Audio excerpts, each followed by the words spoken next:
Je vais vous expliquer comment réaliser une cuisson à basse température, très simplement avec notre faitout Ecovitam.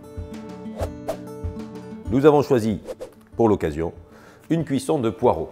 Alors c'est très simple, il suffit de rincer ces poireaux évidemment, de les couper en petits tronçons et on va les insérer dans notre faitout. Il faut savoir qu'il y a 3 façons différentes d'utiliser un faitout Ecovitam pour faire cuire ces légumes. La première, c'est par exemple de faire revenir des oignons, ce qui va créer une petite couche un petit peu huileuse au fond si vous mettez des oignons avec un petit peu d'huile, et de rajouter les autres ingrédients et de laisser cuire comme ceci à l'étouffer. Dans ce cas, pas besoin de rajouter d'eau, suivant le type d'ingrédient.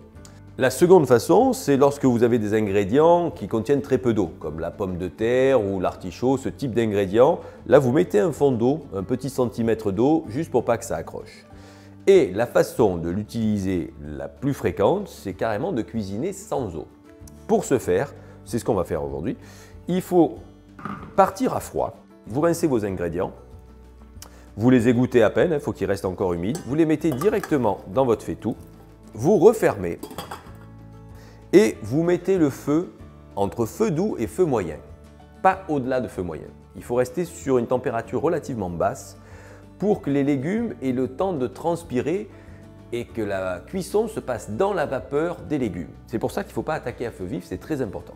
Donc vous mettez entre feu doux et feu moyen, ça va mettre en gros 10 minutes, un quart d'heure à monter en température, puis on va baisser le feu et là ça va cuire vraiment en douceur et on va obtenir des cuissons magnifiques sans eau ajoutée, ce qui permettra de garder un maximum de saveur.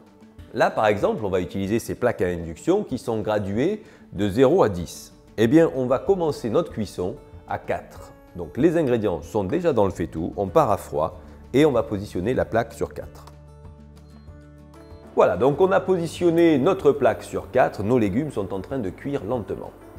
L'épaisseur du faitout étant assez considérable, 11 mm d'épaisseur, ça va monter en chaleur progressivement et les légumes vont transpirer, ils cuiront donc dans leur propre vapeur. Et voilà, notre aiguille arrive au début de la zone verte, ça veut dire que c'est le moment de baisser le feu pour se mettre au minimum et de laisser cuire encore une petite dizaine de minutes comme ça, quasiment à feu éteint, on met juste à 1 ou 2 pour maintenir un tout petit peu de chaleur. À ce stade-là, la vapeur s'est propagée dans le faitout, vous voyez, il y a un tout petit peu de vapeur qui sort et ça veut dire qu'il se forme également le joint d'eau. Vous voyez, le couvercle tourne sur lui-même et ça c'est donc qu'il y a de l'eau qui s'est condensée comme ça à ce niveau-là, au niveau du couvercle. Ça veut dire qu'il est temps de baisser le feu et de laisser cuire tranquillement. Ça fait une petite dizaine de minutes que nos poireaux sont en train de cuire à feu très doux, donc à 1. L'aiguille s'est stabilisée à peu près à la moitié de la zone verte. On va désormais éteindre le feu et on va voir le résultat de cuisson. Donc pour résumer, on a coupé nos poireaux, on les a mis dans le faitout à froid, on a mis à 4 pendant une dizaine de minutes. Arrivé au début de la zone verte, on a baissé le feu au minimum et on a attendu encore 10 minutes. Donc au bout de 20 minutes de cuisson, voici le résultat.